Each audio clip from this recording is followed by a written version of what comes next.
Hello there, my sleepy knights. Tonight, we follow a hypnotherapist on her astonishing journey, making contact with Nostradamus through past life exploration.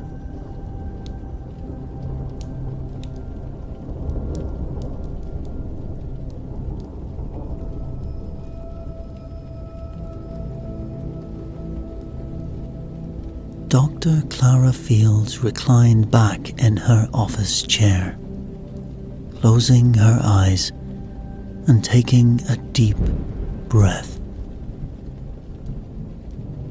The clock ticked loudly in the small therapy room, the only sound apart from her patient Jennifer's slow, steadying breath.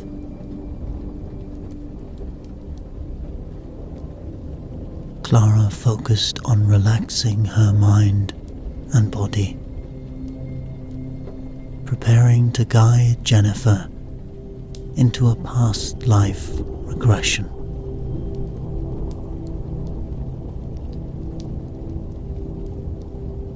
Most people scoffed at her unique practice, unable to comprehend the mysteries of the subconscious mind. But Clara knew the truth. With her training in hypnotherapy, she could transport patients to past lives, uncovering traumas and patterns that shaped their current struggles. Some saw her as a cook, but she didn't care. This was her calling.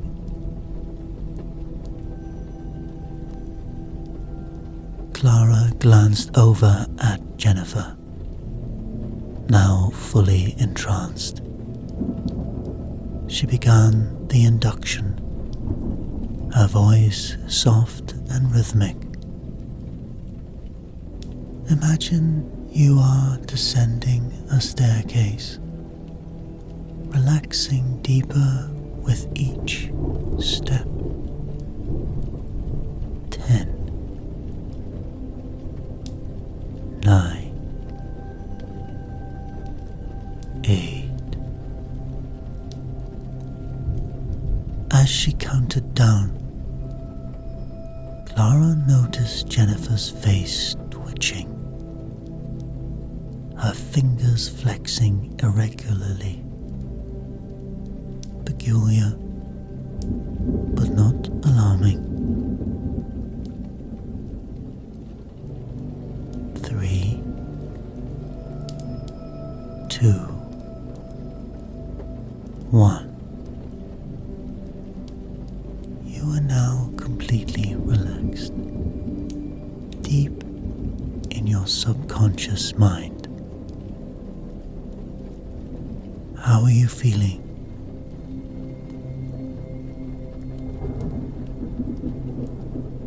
Jennifer's eyes fluttered rapidly beneath her lids. She opened her mouth, but a deep male voice emerged, not Jennifer's soft soprano. Greetings, Madame Clara. My name is Nostradamus, the famous prophet.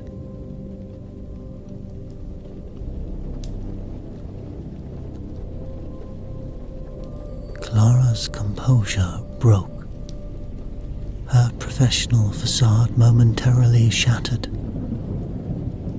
She stifled a gasp, her logical mind rejecting the notion, yet intrigued nonetheless. With practiced calm, she responded, "I see. And why are you here? speaking through my patient. The voice continued. Why? To correct the misinterpretations of my prophecies, of course. I am projecting my consciousness through the centuries to communicate with you now. I am here in the 1500s as we speak. Clara paused, skepticism clashing with fascination. After years of bizarre therapy sessions, she had learned to expertly mask reactions. I'm flattered you chose me as your conduit. However, I must admit some hesitation at this rather unconventional situation. The voice laughed, a deep, bellowing guffaw. Oh, Clara, always the pragmatist. If you need proof of my identity, I will provide it gladly. But, alas, our time is short now. Until we meet again. Jennifer's body suddenly convulsed and then relaxed. Clara quickly ended the trance, unnerved. Jennifer blinked heavily, adjusting back to consciousness. Well, that was refreshing. I feel lighter already. Jennifer gathered her things, oblivious to the intense session. Same time next week? Clara nodded absently. Of course. Take care, Jennifer. Clara slumped back, lost in thought. Had she imagined the encounter? A Freudian delusion, or something more? Shaking her head, she shut down the office and headed home. Time to return to her real life. Clara's house sat perched atop a hill, sleek and modern, purchased with her husband's fortune. As she walked inside, she rolled her eyes at the robotic vacuum zipping across the marble floor. I'm home, she announced loudly. Mark's distant voice echoed from the living room. In here. How was work? Clara dropped her purse on the kitchen counter with a thud. Oh, fine, you know. Looked into people's past lives, searched their souls. The usual quackery and nonsense. Mark didn't respond. He rarely did these days. Clara kicked off her shoes and went to pour herself a generous glass of wine. She gulped it quickly, then poured another. Time to face the music. She found Mark sitting on the couch, eyes glued to his iPad as always. His wrinkled shirt and sweatpants told her he hadn't left the house all day. Again. What's for dinner? He asked flatly, not looking up. Hello to you too, Clara muttered. She walked over and stood between him and the television, hands on her hips. Mark sighed and put down his iPad. Seriously, Clara, I'm starving. What's for dinner? Clara huffed in exasperation. God forbid you make your own dinner. Did they not cover cooking in man's school? Mark didn't take the bait. Oh, come on, you know I've worked all day, I'm tired. Clara threw her hands up. Oh, right. How taxing it must be running a tech startup from your couch. My apologies. Mark's face hardened. You know the doctor said I need to take it easy. Be sure. Mock my health issues. Classy. He did look pale, Clara realized. She felt a pang of guilt, but stubbornness wore out. Fine. There's leftover pasta in the fridge. I'm going to bed. She turned sharply and marched upstairs.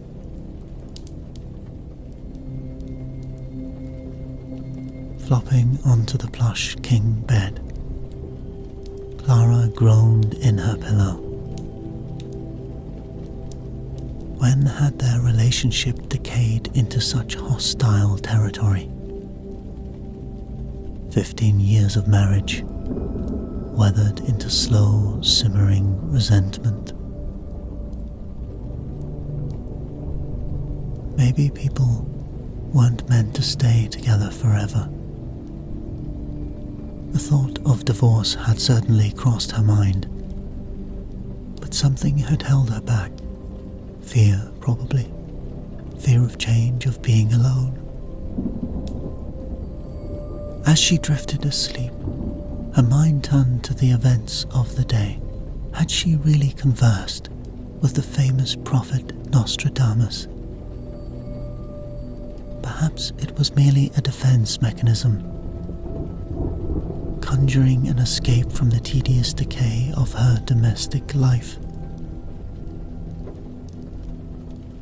Or perhaps something more mysterious was at play. She needed to know the truth. Clara hated not knowing. The next morning, Clara dutifully made coffee and toast for Mark, delivering it to him in his basement office. He took it with a curt thanks, not glancing up from his computer screen. Clara suppressed a sigh and headed off to work.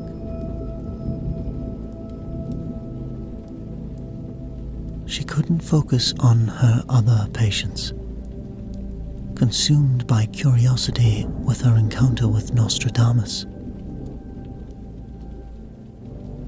When Jennifer arrived for her appointment, Clara could barely contain herself. She slowly guided Jennifer back into a trance, heart racing. After a few moments, Jennifer's body contorted, her voice changing once again. Clara, I have returned, bellowed the familiar tone of self-proclaimed Nostradamus. Yes, hello, Nostradamus. I will admit I am still quite uncertain of your identity. I require more proof before fully accepting this unusual situation. The voice laughed heartily. Of course, of course. I expected your skepticism. Let me offer some concrete predictions to verify my powers. Clara listened intently, as the voice, Nostradamus, provided detailed stock market tips. Companies destined to prosper in the coming months. Clara scribbled down some names. One last tip. You should invest heavily in Horus Technologies. Trust me on this. Their new microchip will change the world. Before Clara could respond, Jennifer's body relaxed, her own voice returning. Oh wow. I feel great. That was really helpful. She blinked, oblivious as always. After Jennifer left, Clara sat stunned. Could it be real? She rushed to her computer and researched the companies Nostradamus had named. They were all highly promising, some poised for imminent success. Her pulse quickened. That night, Clara urgently relayed the tips to Mark. He was skeptical at first, but agreed to invest a small amount to test the waters, thinking he was humoring his wife's eccentric whims. But within just days, their investments surged exponentially. Clara was speechless when the trading app on her phone showed a sudden account balance of £500,000. 10 days ago, it had been less than 10,000. Mark demanded to know how she'd accomplished such returns. You wouldn't believe me if I told you, Clara muttered. But realizing she now had Mark's full attention for once, she reluctantly revealed the strange source, the prophet Nostradamus. Speaking through her hypnotized patient, Jennifer. Mark stared blankly for a moment, then doubled over in laughter. Oh my God, this is too much, he wheezed. Making imaginary friends now, are we? Clara crossed her arms stone-faced. I told you that you wouldn't believe me. But clearly, there must be something to this. Mark, still chuckling, held up his hands in concession. Alright, I'm sorry. And hey, I'm not complaining about the cash windfall here. Just, maybe keep me out the woo-woo, hypno, mumbo-jumbo stuff, yeah? Clara rolled her eyes. Typical Mark reaction. At least his mood had improved drastically following the influx of wealth. He now gazed at her with renewed admiration. The cold detachment between them momentarily thawed. Clara allowed herself to enjoy the temporary reprieve from marital hostility. Clara became determined to leverage her connection with Nostradamus to the fullest. Yes, the ethical implications gave her pause. Using a vulnerable patient to obtain personal gain felt unseemly, possibly even exploitative. But Clara managed to rationalize her actions. she was simply utilizing this miraculous gift for the greater good. At least, that's what she told herself. At their next session with Jennifer, Clara eagerly asked Nostradamus for more stock tips. He readily obliged, but only in exchange for Clara writing out his prophecies the way they were intended. In their following session, Clara decided to press her luck and ask the prophet for guidance about her faltering marriage, rationalizing that helping improve her own life enabled her to be a more effective healer for her patients. She posed the question delicately. Nostradamus, you possess great wisdom. I wonder if you have any insights on how I could improve my connection with my husband. The voice took on a somber tone. Dearest Clara, relationship struggles often arise when passion fades into routine. You must rediscover intimacy and joy with your partner. Speak from the heart, with openness and understanding. Renew your bond through shared experiences. Clara was surprisingly moved by the advice. She realized when she returned home that evening, she felt motivated to actively resuscitate their stale marriage for the first time in years. Clara resolved to plan a romantic getaway, hoping travel might revive their emotional intimacy. Mark seemed pleasantly surprised. Progress. This Nostradamus had quite the clairvoyant marriage counseling skills.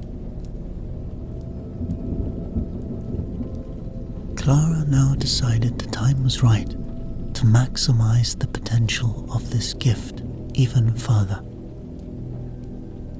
That night, she snuck into her office after hours and called Jennifer. However, after speaking with Jennifer's husband, she learned that Jennifer had been admitted to hospital with violent convulsions and a high fever. Clara's heart dropped.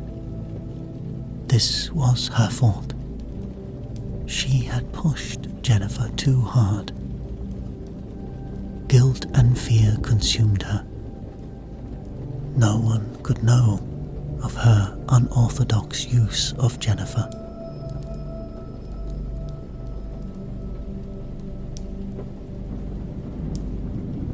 Jennifer's husband said she was stable but unconscious, with visitors restricted temporarily. Clara knew she shouldn't, but she became irrationally determined to see Jennifer. Or to see Nostradamus. Clara waited until the dead of night, then snuck into the hospital, posing as staff.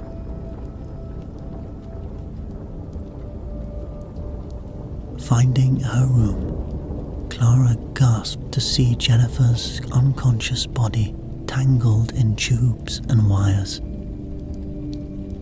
This was a terrible mistake.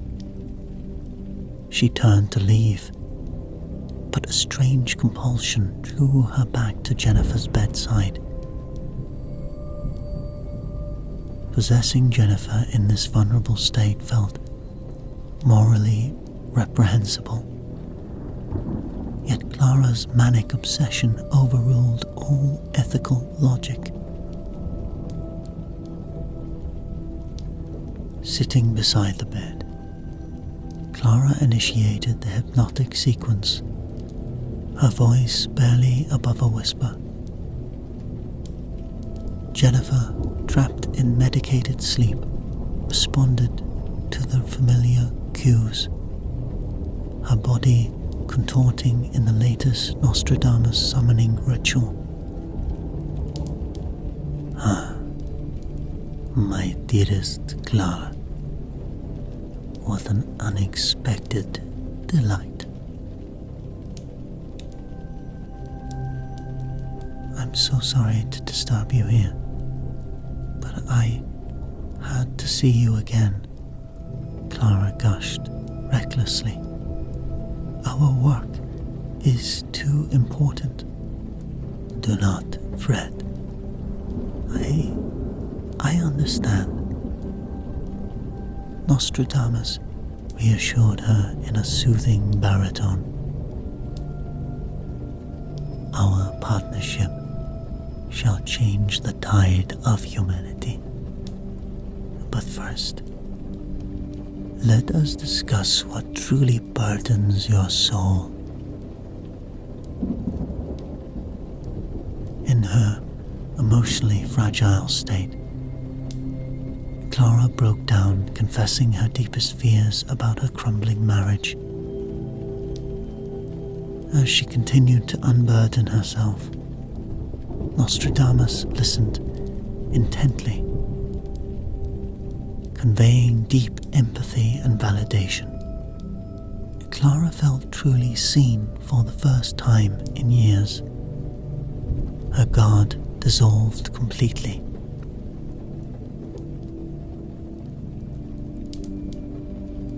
Swept up in the intimacy of the moment, Clara found herself leaning closer, gazing into Jennifer's eyes, though seeing only Nostradamus behind them. She knew these actions were insane, but was too powerless to stop herself. As their lips met, electricity jolted through Clara's body. Time seemed to stop. My darling, this is utter madness, Nostradamus murmured when they finally broke apart. But I cannot deny the connection between us. Our souls are entwined through the ages. I have never felt like this before. We have to find a way. We must be together. Just then, footsteps approached down the hall, jolting them back to reality. Clara dove under the bed just as a nurse entered to check vitals. Peering through the gap in the sheets, Clara watched the nurse make notes, her heart pounding. This had to stop before she did something truly unforgivable. As soon as the nurse left, Clara slipped out and fled the hospital, dazed and trembling. The next morning, Clara could barely function. She drifted through work numbly, plagued by memory of her illicit encounter. What had possessed her to kiss a patient? She was clearly losing her grip. And yet, the passion had felt so real, so primal. Nothing like she had felt in years. Surely meaning existed in this madness. That evening, Clara avoided Mark, feigning illness. She couldn't bear to speak to him after the intimacy shared with Nostradamus. Simply being in Mark's presence made her skin crawl with guilt and confusion. Unfortunately, Mark seemed unexpectedly eager to connect, following Clara upstairs and attempting conversation. Hey, about that trip you mentioned.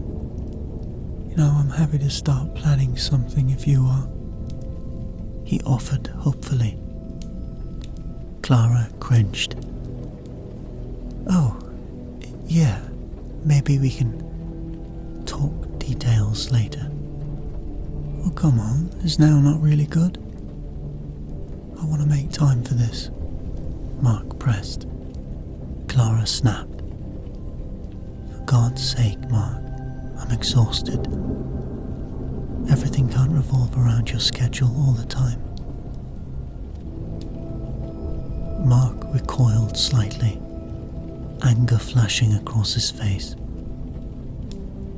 You know what, Clara? I try to have one nice conversation and you bite my head off. I'm getting really tired of your mood swings. Well, I don't recall you being crowned the king of consistency, Clara spat back, fury rising hot in her chest.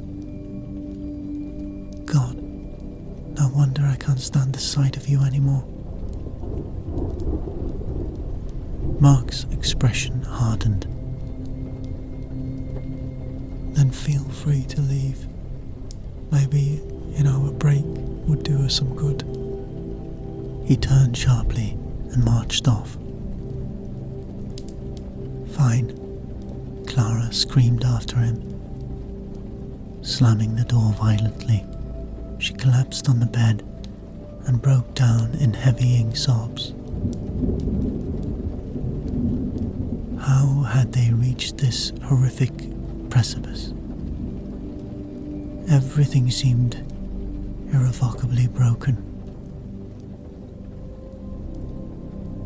Clara cried until she had no tears left. As she lay depleted, she suddenly felt a presence beside her, an energy shifting in the air. A voice from nowhere pierced the silence. My love, do not despair. Clara froze. It couldn't be. Trembling, she turned her head, and beside her sat Mark. But his eyes had taken on an otherworldly gaze. When he spoke again, the distinctive imperial timbre was unmistakable. Nostradamus? Clara whispered. How are you here now? In my husband? Mark's mouth curled into a faint smile. You underestimate the power of our connection, my darling. It transcends mortal boundaries. He lifted a hand to gently stroke her cheek. Clara flinched away. No, this isn't right. You need to leave my husband's body at once, please. The Nostradamus persona furrowed Mark's brow. Come now. Do not deny what is between us. I have crossed oceans of time to be with you. Let us embrace this gift freely. He leaned in closer, grasping Clara's shoulders with unfamiliar strength. She knew she should flee, scream for help, yet an overpowering magnetism paralyzed her. As their lips met fiercely, white-hot electricity coursed through Clara's body once more. Some primal part of her surrendered to the feverish urgency of their joining. Inhibitions scorched away. Afterward, Clara lay dazed amid twisted sheets. Beside her, Mark was sleeping soundly, seemingly back to normal. Or was he? Lingering gazes revealed intermittent flashes of that now familiar otherworldly glint. Clara shuddered. What the hell had she unleashed? Waves of self-loathing crashed over her. She had betrayed the sacred vows of marriage in the most depraved fashion. But even that paled against the violation of her patient's trust and consent. She was a monster. This madness had to cease before she was fully consumed. The next morning, Clara awoke determined to regain control. Mark seemed to be himself again. Maybe she dreamt of Nostradamus possessing him. She convinced Mark to start couples counseling, hoping to mend their unraveling marriage. At her office, Clara confessed her exploitation of Jennifer. But Jennifer responded with an unexpected grace and forgiveness. They shared an emotional moment of understanding and reconciliation. In the following days and weeks, Clara and Mark made meaningful efforts to reconnect through counseling. Clara maintained her therapy practice with renewed integrity. It seemed they were on a hopeful path to rebuilding what was lost. Yet, doubts plagued Clara's mind. Lingering gazes sometimes caught a flash of that familiar, otherworldly glint in Mark's eyes. Certain mannerisms, a particular tenor of voice, reminded her eerily of that infamous encounter. One evening, as Clara and Mark finished dinner, laughing over a shared memory, Clara felt the faintest shift in the air. A subtle change came over Mark as he reached out to gently stroke her cheek. "My love, it brings me so much joy to see you happy once more," he said in a voice tinged with impossible resonance. Clara recoiled instinctively, searching Mark's face for truth. But as quickly as it came, the moment seemed to pass. "Are you okay?" Mark asked himself again. "I think I lost you for a second there." "I'm fine, sorry," Clara said with a shaky laugh. "I'm just tired, I guess." Mark kissed her forehead affectionately before turning in for the night. Clara sat alone at the table, pulse racing. Had it been her imagination, the residue of trauma distorting reality? Or had that familiar presence once summoned never truly left? Clara dared not voice to the possibility. Not yet. Not when they'd come so far. But neither could she ignore the silent screams of intuition. Could Would Nostradamus lurk within the man she loved, waiting to emerge and lay claim once more? Of this, Clara wasn't certain. She could only hope that her reignited bond with Mark would prove strong enough to withstand the silent battle ahead.